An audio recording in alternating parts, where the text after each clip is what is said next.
Welcome back, guys. Today we have on Rachel Hughes, who is what we like to say, dear friend, because as one of the women in the perimenopause menopause community, which is getting smaller and smaller, we get to watch her on Instagram and we get to watch her on the Perry app and her podcast on the Perry app. So she is a dear friend of ours. She is a light.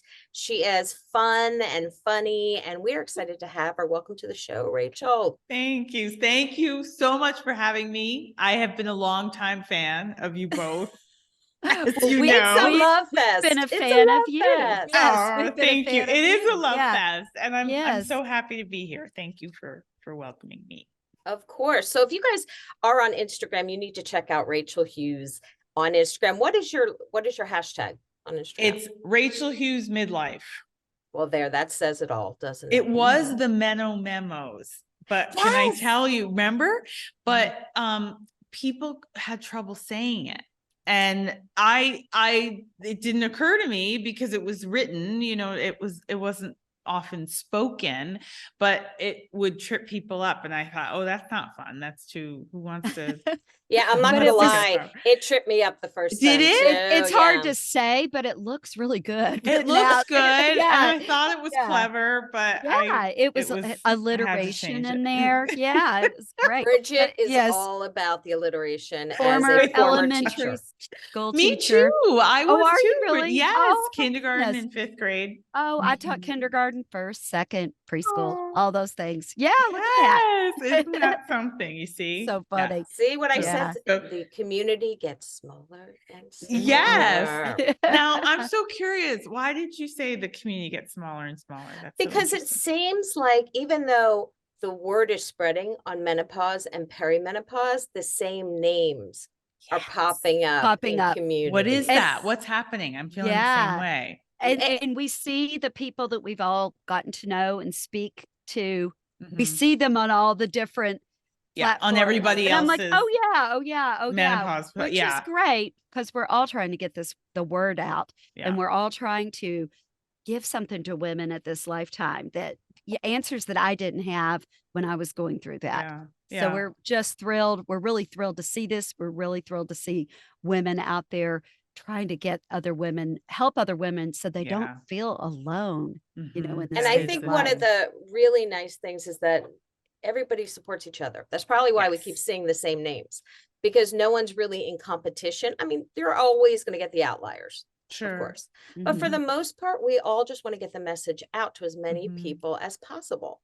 So when I say we say the same names, they're either on podcasts or platforms or events, and they're spreading a similar message in a different way. We each have our own voices, which is awesome.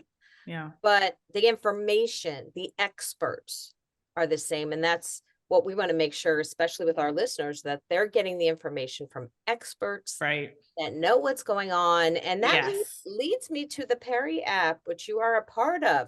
Can you talk a little bit about what the Perry app is and how you became a part of it? Sure.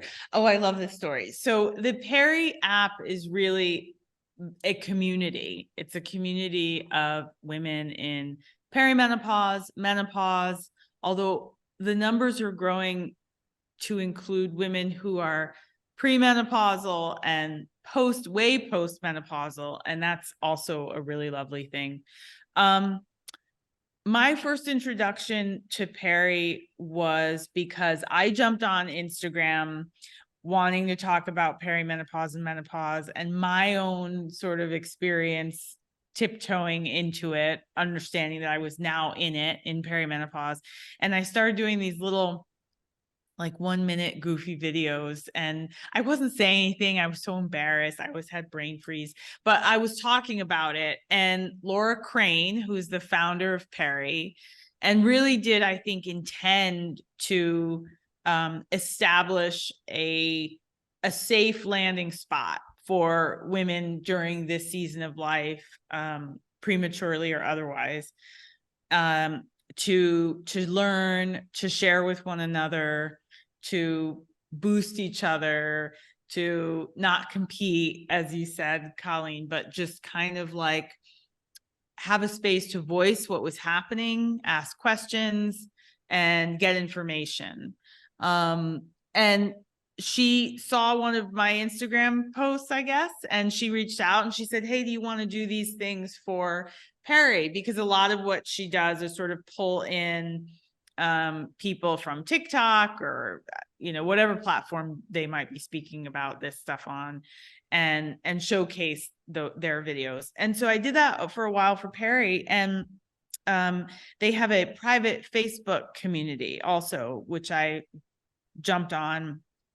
And no kidding, I was just sitting there one day scrolling Facebook, and it was like every 3 or 4 scrolls, there was a new crop of women who had joined, who were asking almost all the same questions that the last bunch was asking.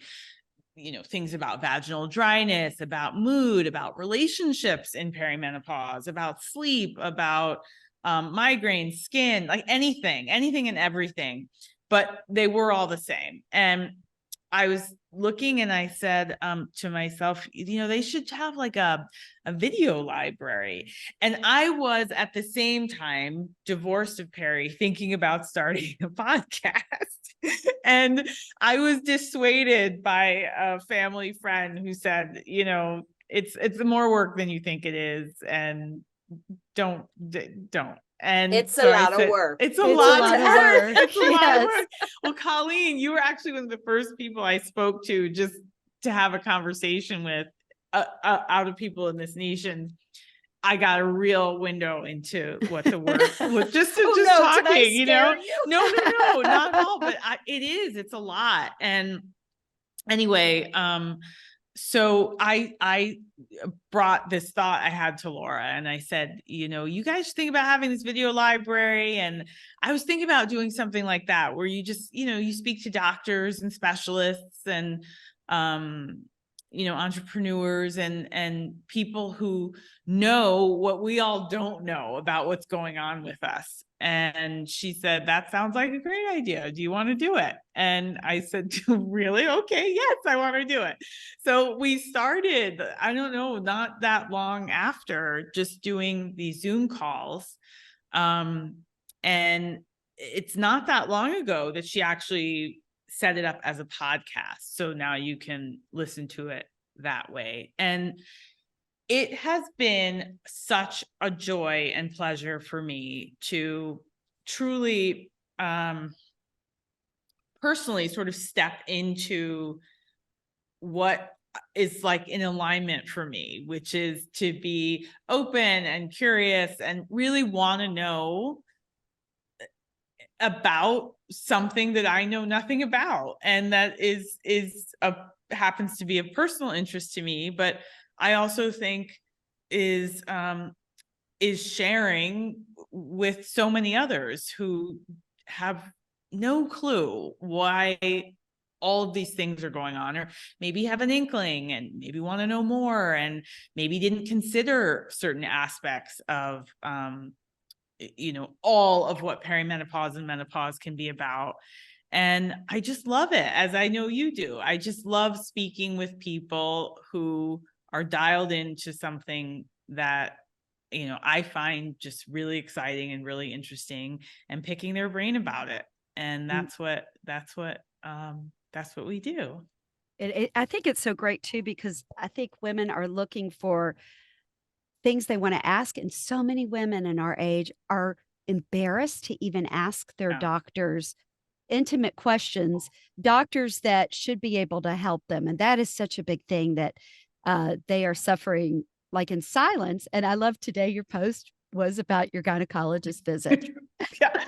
You know what? I'm going to tell you, Bridget, maybe because I just sort of, it's just how I am, but I'm rarely embarrassed to ask a question. I probably should be more sort of careful and filtered about that. But I got to tell you, I didn't realize how many women were kind of suffering in silence, because I was blurting it out everywhere. Like, I couldn't stop talking about how miserable I felt, or how much anxiety I had, or, I was like constantly looking probably for company in my misery.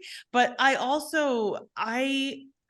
I was very fortunate. I had a gynecologist at the time, Shiva Grafani, who I'm sure you guys all know, Big Love Fierce Juju on Instagram. She's phenomenal. And she, sat with me my first appointment when I walked in and said, I think I'm in perimenopause. And she said, yeah, you probably are. It sounds like you are. And she just kind of like walked me through everything, gave me space and time to ask all the questions I could think of at the time.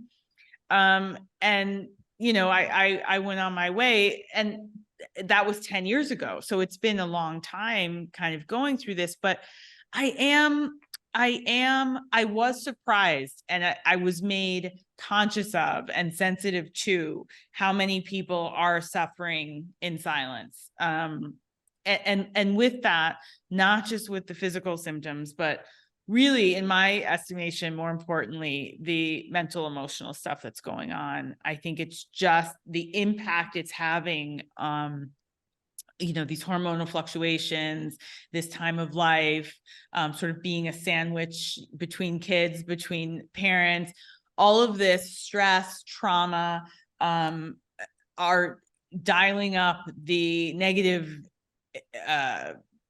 sort of symptoms and experiences of women in perimenopause, menopause, and they're not speaking about it. So I love that there is this wave, that so many of us are riding in, kind of being at the front, saying, this is going on. Let's hop to it and air it all out. And there's just like just a boom of women coming alongside and behind and saying, absolutely, crack open the door, let's get into it. I feel this way. I smell this way. I sound this way. I'm not sleeping, whatever it is. There is space. There are little bitty spaces now for everybody. And that makes me thrilled.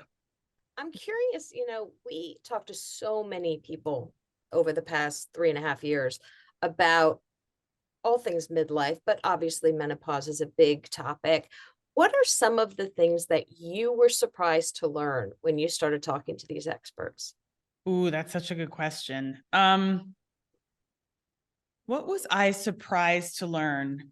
I was surprised to learn a lot about the anatomy stuff. I didn't know that much about my vagina or anybody else's. And I had no idea that so much was going on down there, and that it was really, in some cases, in many cases, painful for so many people. That was something really eye-opening.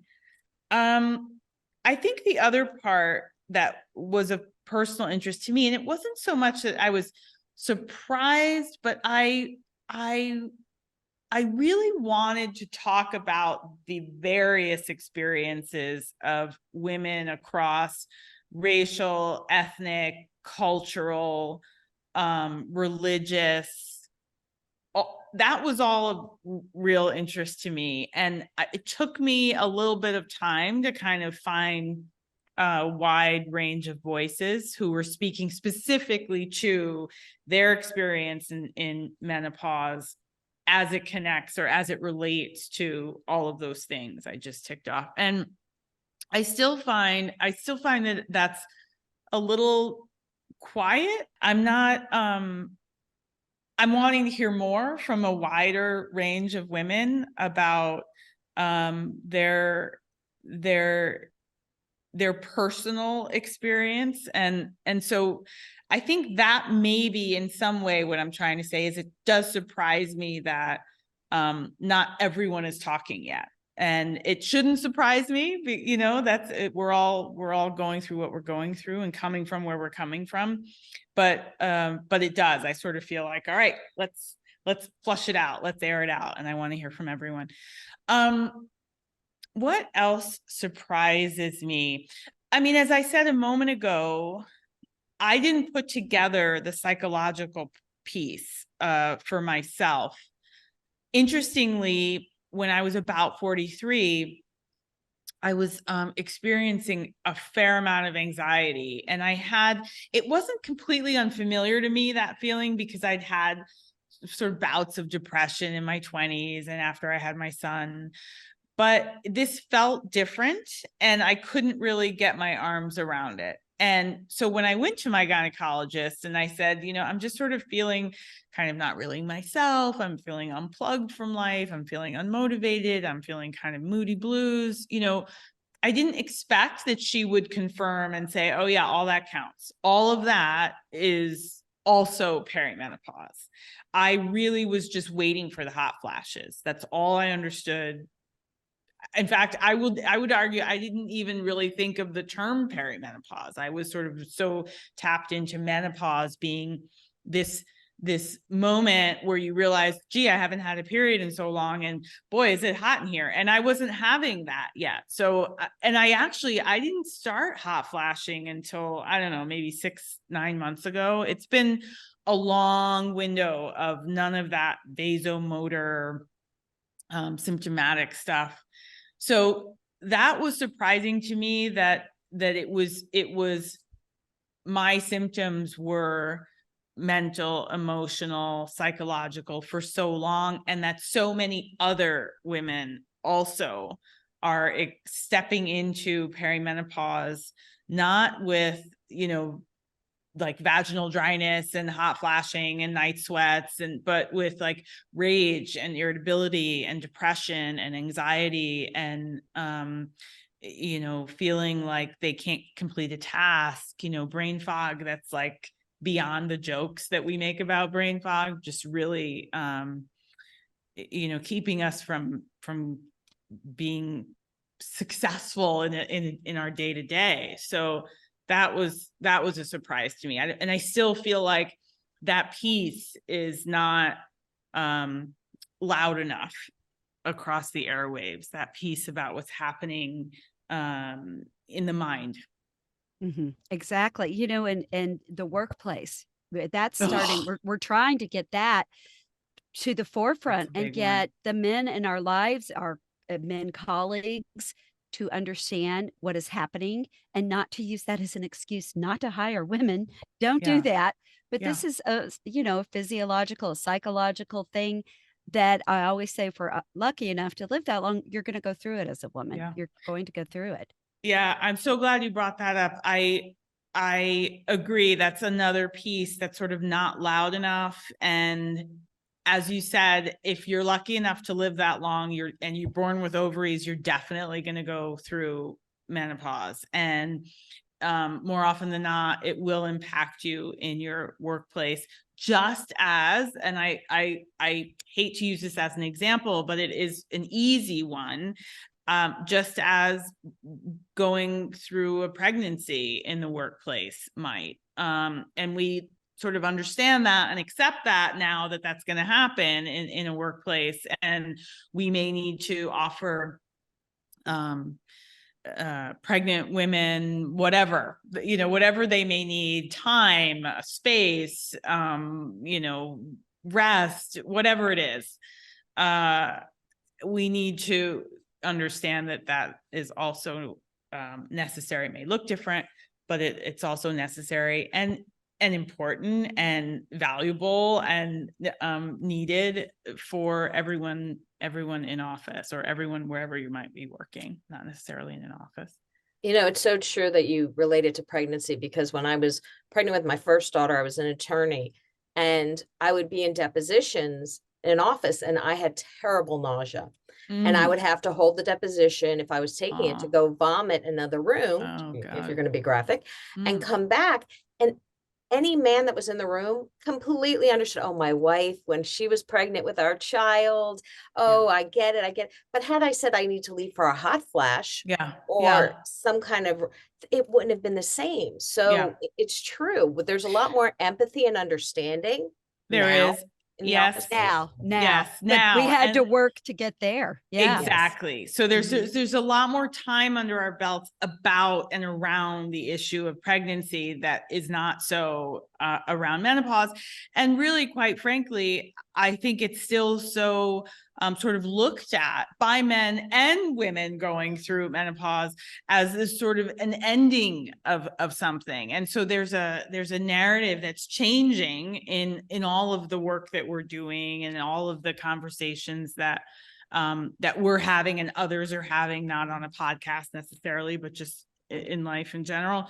And that is all going to contribute to this narrative changing, but it just takes an insane amount of time, and that's unfortunate, but it'll happen. And it'll happen because these conversations are also happening intergenerationally.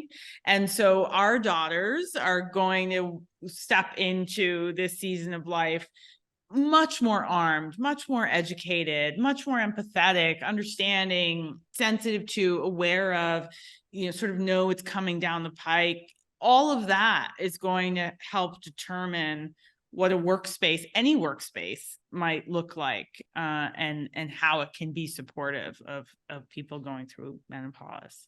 Colleen always says she hopes that our children can just take it for granted that this will be accepted. It's just part of the journey. A part of life, just like pregnancy now. Hey, leave. You need to take your leave for this. You need to have these things, and just to have a more productive understanding. If you have that understanding there, then the mental piece comes into play too. Yeah. You remind me, this idea of normalcy, it's just normal. It's just a part of life. It reminds me, this is a little off track, but when I was raising my son and I was alone with him, and I was menstruating and buying Tampax and pads and whatever it was. And, it was he and I in a drugstore, or, he and I at home, and I needed him to grab me one, there was a normal thing that was happening in our home.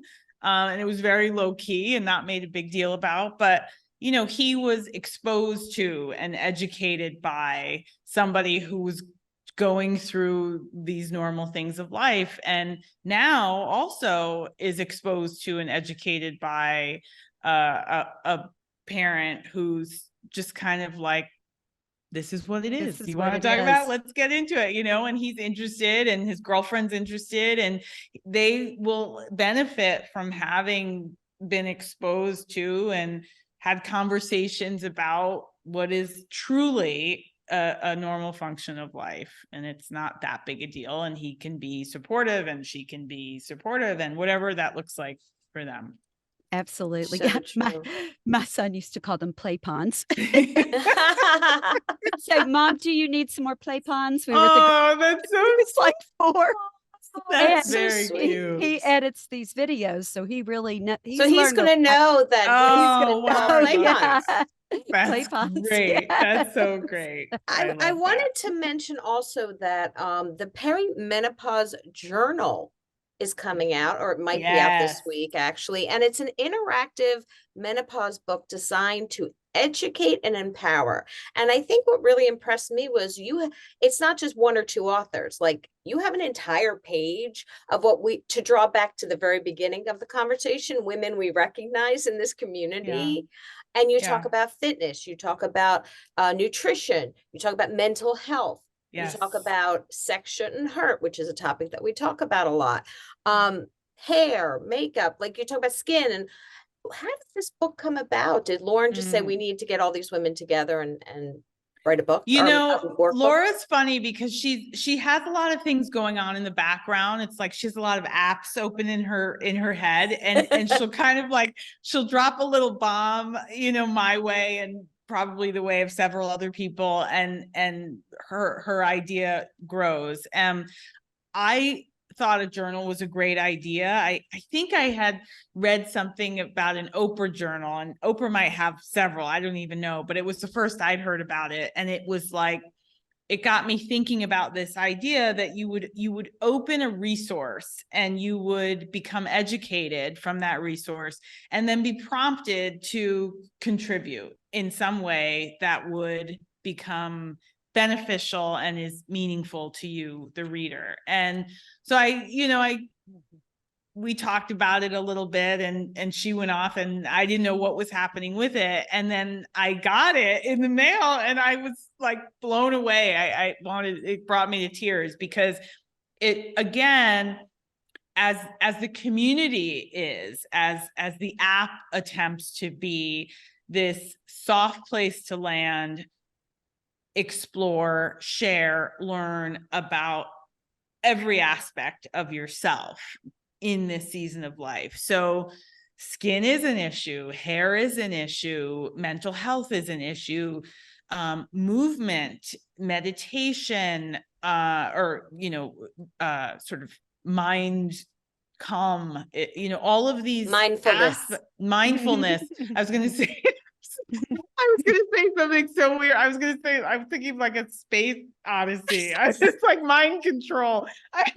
Mind altering drugs, whatever you want. Mushrooms. Yeah. I totally derailed. I had my own mind part. But, all of these things matter to each of us, and they all may not resonate with every woman who picks up the book, but to read an excerpt from a specialist, from a fitness trainer, from a dietitian, from a mental health practitioner, those things matter, right? You're being validated, you're being educated, your curiosity is being met, and then you are prompted to share, if you want, in the pages of your journal about how you're doing and what's going on, and here are some steps to take, and here's a method to follow that can perhaps be of help to you.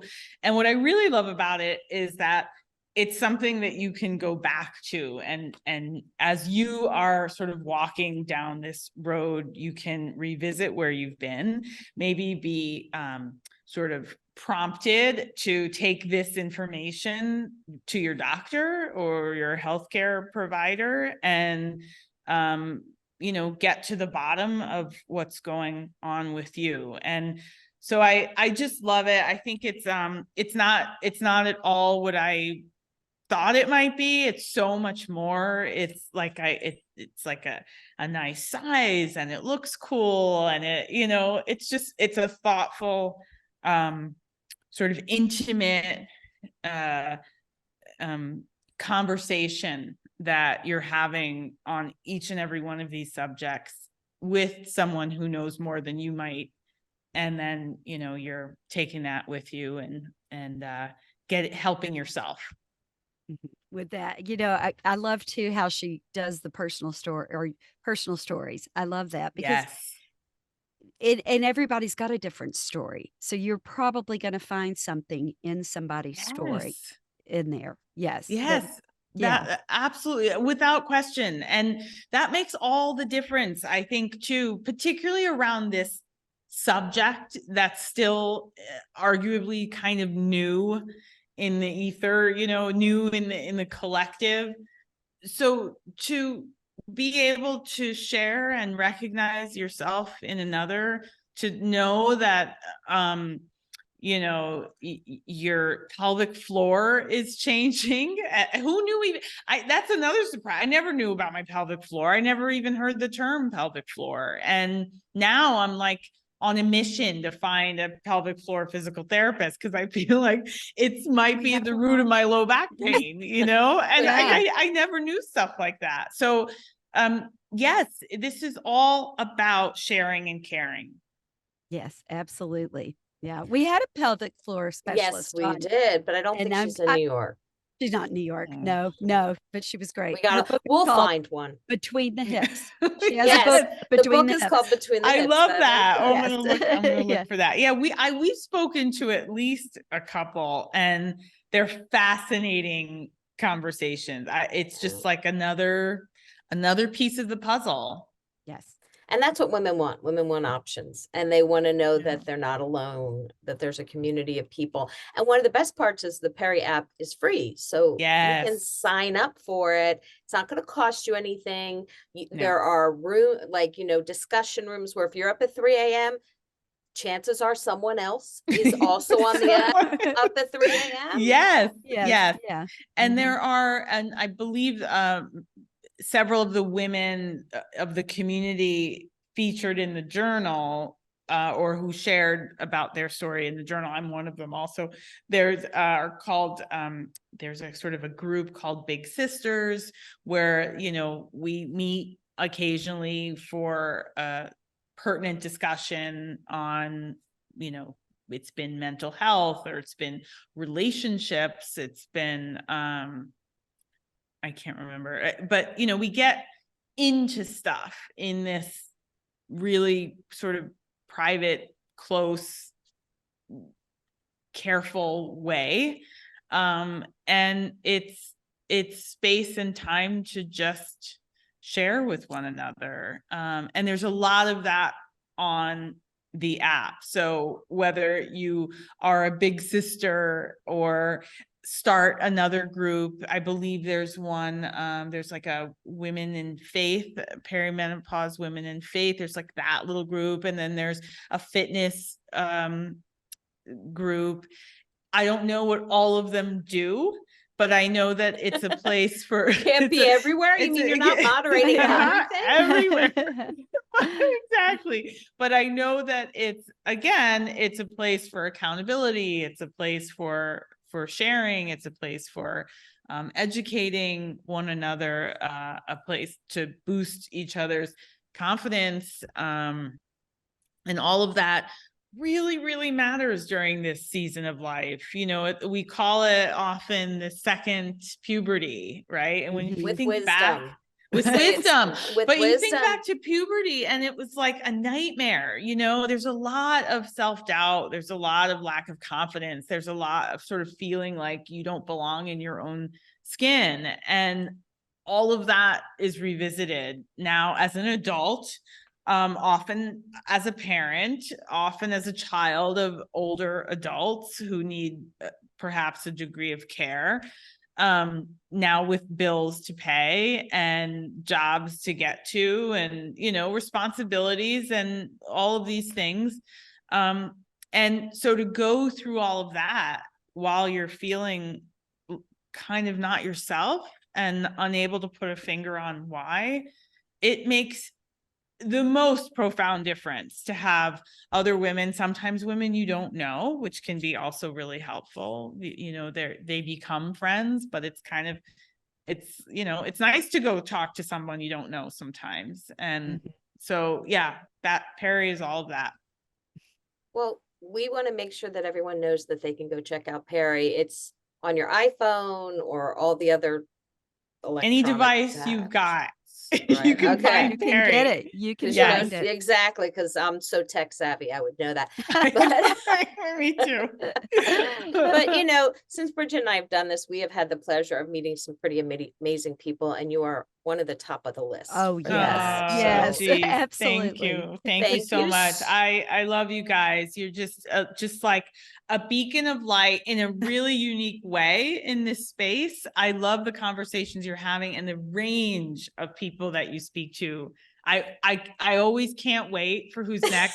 I feel like I want to tell you to reach out to someone who I'm dying for you guys Oh, to well, interview. So I'm going to please tell you share. tell, that. yeah, Oh, tell us And- all, tell us off Tell tape. us. And I then, love mean, to it's hear like it. all of these famous people you speak to is just always so exciting and gives me just such joy to see again some of these faces. And you're great at what you do, and you know, allow us to have joy and learn and explore, and I'm thankful for that. Well, we thank right you. back at you because Right, we it's a learned love so much fest. from It's you. It's a love fest, It's a dang love it. fest here today. Yes.